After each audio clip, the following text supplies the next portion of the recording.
There's only one day left, so this video is very time critical. In this video, we're going to cover what you need to know about Boyco and Chain. So we're going to cover a few different things. We're going to just briefly touch upon what Boyco is, and then we're going to focus on the rewards, the vaults, moon maths, all that kind of important stuff. And of course, nothing is financial advice. There's just my personal opinions. So first of all, what is Boyco? Well, I think normally when we look at incentive structures in crypto, especially when you're starting off with a new protocol or a new chain, there are a few different issues. Firstly, we have the cold start problem, and this is the problem where in order for applications to truly shine and show their potential, you need to have liquidity. But then why would people deposit liquidity if the applications don't really work so well? You know, an example of this is like, let's say, imagine Uniswap, someone creates Uniswap, and there isn't enough liquidity for anyone to do any swaps. You can't do anything there. The whole experience sucks, right? You need liquidity to start the whole experience of using some of these incredible applications. And so once a DEX like Uniswap has liquidity, it's wonderful and works really well. Now, unfortunately, with the way that the markets run at the moment, we have these whale games that people like to play, and this is because, you know, due to the difficulty of getting liquidity, protocols often do deals, and these are insider deals with whales, with farmers, with high net worth individuals, family offices, VCs, and often they kind of get some extra bonuses. You know, these high net worth individuals can get some token allocation, maybe they get some boosted yields, maybe they get some protection as well. And whilst it's great for them, this isn't great for protocols because they end up having to pay a lot more than they would typically have to. And also for the ordinary person like you and I, you know, we often don't get those privileges. The last point I'll make is that often there is a lack of transparency, especially when it comes to how much you're going to be getting. You know, we've been playing this airdrop game for a long time, especially over the last 3 years maybe. And so, you know, there are lots of questions like, you know, for every $1 of deposit, what am I actually going to get? And so if, you know, with that in mind, there's 2 points really. Users want to know what they are earning and what they're going to be getting. And also protocols want to also pay a fair amount for the liquidity, ensuring there's some long-term alignment there as well.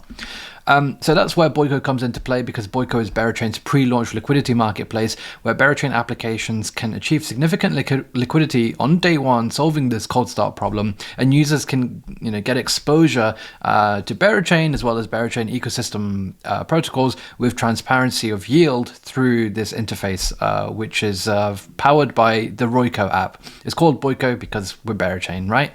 And so on Boyco, I should say, there are a bunch of different marketplaces for some of your favorite Berachain applications where you can deposit assets including Bitcoin, Ethereum, stablecoins, as well as LSTs and LRTs around these different assets, and deploy them into some of your favorite protocols. And these can be DEXs, but also money markets as well. And there's a whole range for you to choose from.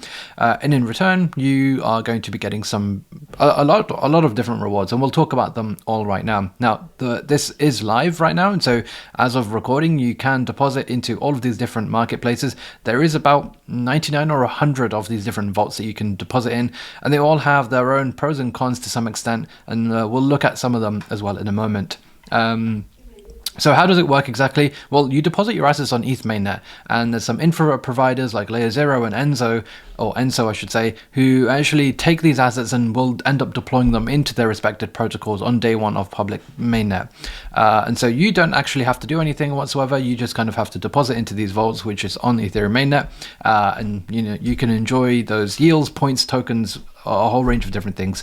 So the question is, what do you actually earn? Well, the easy answer to that is it depends on the market, but there are a whole range of different rewards, including Bera itself, you know, the ones that we're all, you know, well aware of, the likes of Kodiak and Goldilocks, Origami, Dolomite, Bera Borrow, Infrared, D2, you know, the Honey Jar as well, they have their own vault. We have asset issuers with the likes of Stakestone, you know, Dinero, with their ETH derivatives, Bitcoin derivatives like Solve, a whole range of different ones available for you there, even Athena with stablecoins. And we have the infra providers as well. So we have Jumper, and Jumper essentially allow you to actually deposit from other chains as well.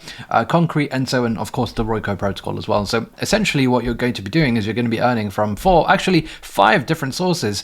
So we have Bera, we have the protocols themselves, the Bera ecosystem protocols, we have the asset issuers, we have the infra providers, and we have the yield that comes from the activity that comes from that liquidity. For example, if you're lending on a money market, of course, you're going to earn some yield when borrowers come, or if you're providing liquidity on a DEX, there are going to be trading fees as well. So 5 different yield sources there that I think will be very, very interesting when we look at the moon maths that we'll do in a moment.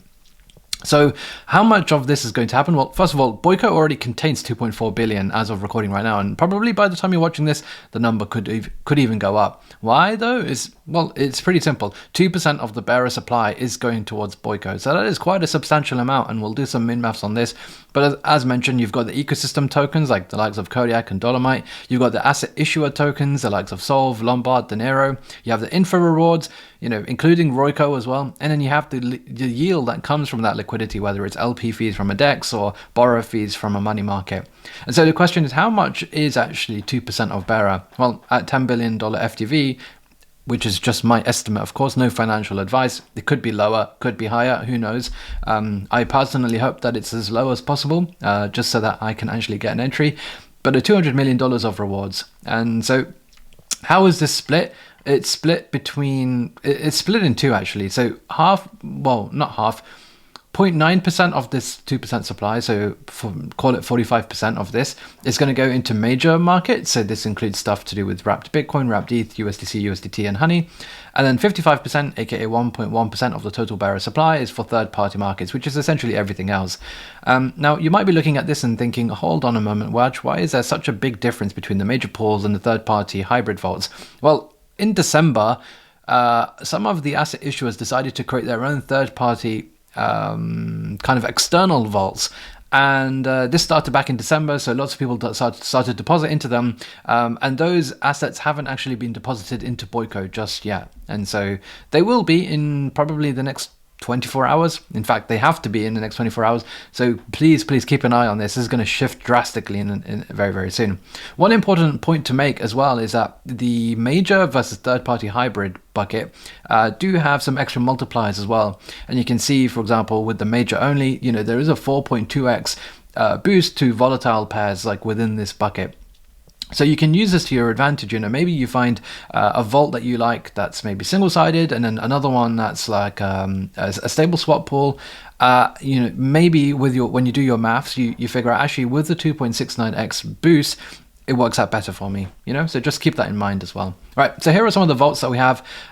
These are some of the main ones that we have. So the first one that filled was this Origami USDC vault. It's very, very interesting because the USDC gets deposited into BeraSwap. It's used to farm BGT, and Origami will take that BGT. They're giving away 10% of their token supply, which is why the deposit cap reached really, really quickly. Secondly, we had the Honey Jar with this Set and Forgetty USDC vault. This is also filled right now, so unfortunately these two you can't deposit in. If you've been following me on Twitter, you would have been able to deposit into these. Unfortunately, I didn't make a video on this with enough time, but yeah, we covered it on the live stream for those of you who watched that.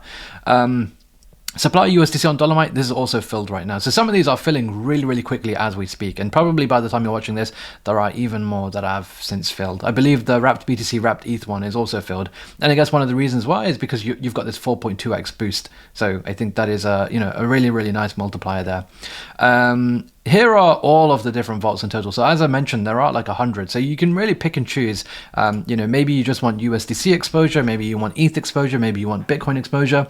Perhaps there's like a specific asset issuer that you really like. Maybe it's Lombard, or maybe it's Solve or Dinero. Maybe there's a specific ecosystem protocol that you really want exposure to. Maybe it's Bearer Borrow. Maybe it's D2 Finance. Maybe it's Goldilocks. Maybe it's Kodiak or Infrared. Maybe you can even combine some of them together, and some of these can be combined together. So yeah, have a look through all of them. As I mentioned, there's no point me going through all 99 or 100 of these one by one. Rather, I think it's for you to go and spend some time, use what I've told you here to try and figure out what works well for you. Now, you can also deposit into these vaults directly from Jumper. And this is great because you can, first of all, you don't have to deposit from ETH mainnet, you can deposit from other chains, but also they have some additional rewards on top, and you can get entered into a raffle where you can potentially earn thousands of extra dollars on top. So yeah, maybe you just want to do that. I'll just briefly mention them. Yeah, you can do that as well. So let's do some quick min maths. Well, if bearer, and I'm not saying this is going to happen, like I said, I hope it isn't this high. I hope actually we launch at 5 billion or 7 billion or something like that. I think 7.5 billion would be ideal, but if it's 10 billion, it's 10 billion. I'm doing 10 billion because it's simple for math purposes. But 2% of the supply is $200 million. But then you have to add in the bearer ecosystem protocols, the asset issuers, the info rewards, and the yield from the activity as well. And so At 3 billion TVL, and by the way, we're not even at 3 billion. We're at lower than this right now. $200 million alone in Bearer is 26% APR.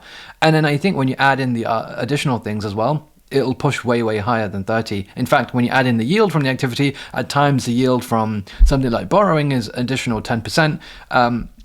I think it's actually possible for it to be significantly over 30%. I've written 30% here because that's super conservative, but I think in reality we're looking at probably closer to 50. And I think it just depends on the specific vault that you're looking at exactly. So yeah, 50% APR, not too shabby for a 3-month program. Now, of course, not every single vault is 3 months. Some of them are 1 month. So most of them are 3 months. So yeah, have a look and see what you like. Now, I'll just quickly mention a few vaults that I like. And apologies, I made these slides really quick just so that I could get this video out as soon as possible. So multiplier pools. Now, as I mentioned, if we go back a few slides, you'll see that some of these vaults have a multiplier attached to them. So I'm really focusing on perhaps some of the ones that have this 2.69 or 4.2x multiplier, maybe the 1.369 multiplier as well. So I think when you look at some of these multiplier vaults, one of them is filled, of course, and that's the BTC ETH one. I think that one's a great one, actually, because the IL with this is not that high. But in general, I think with BTC Honey or ETH Honey, in general, the impermanent loss isn't likely to be that big unless the market goes pretty nuts in the next 3 months when it comes to Bitcoin and ETH. So if you think that's going to be the case, then do some calculations based on impermanent loss with these different pairs. But I think one thing to note is that generally these pairs do pretty good in terms of actual fees that they earn as well. You know, at times 5 to 10% in real yield. And then you also get exposure to infrared and Kodiak, and of course Bearer as well. So have a look, see if this one is attractive to you, and you know, if it is, then that could be an interesting one. Now, this one's really interesting. This is D2 Finance. What's really interesting is of all of the different vaults available, this is the only one that actually gives you exposure to Bearer. And the DJ and Bearer land is the one that I'll probably talk about because it does benefit IVX, and IVX, of course, is the protocol that we've been building for a long time. And some of you have been asking me, like, why is IVX not in Boyco? It's because we have Bearer, and we don't know the price of Bearer, and we don't know the exposure of Bearer, so it can't actually be included within the Boyco. But Royco in future, who knows? Anyway, in terms of this strategy, what's really interesting is that D2 creates, you know, a synthetic option kind of instrument for you to kind of get exposure to. What they're going to do is they're going to be buying Bearer used through Ooga Booga on mainnet, try and get an average price over the first 3 days, and then over the month they are going to be selling options on IVX with this instrument. So you kind of get a 1 to 3x leverage exposure to Bearer without the liquidation risk. Of course, there is risk because if Bearer price goes down, you will lose money. There's no question about that. But if Bearer price goes up compared to the first 3 days, then we're in good hands. This one is only 1 month long as well, so for those of you who don't want to be locked up for a long period of time, this one could be interesting. Lastly, we'll talk about the money markets. There's Dolomite, there's Borrow, there's also Dahlia as well, which I didn't mention, but there is another option for you there. Borrow yields are typically quite high, especially in a bull market, so I think I've added these because of that extra yield component, which I don't think people are focusing on right now. But mix and match, go and have a look and see which kinds of asset issuers you're a big fan of. Some of you might want more exposure to the protocol, some of you might want more exposure to the asset issuers. It depends. Have a look. Some of them have like these additional incentives, so go and have a look at them as well.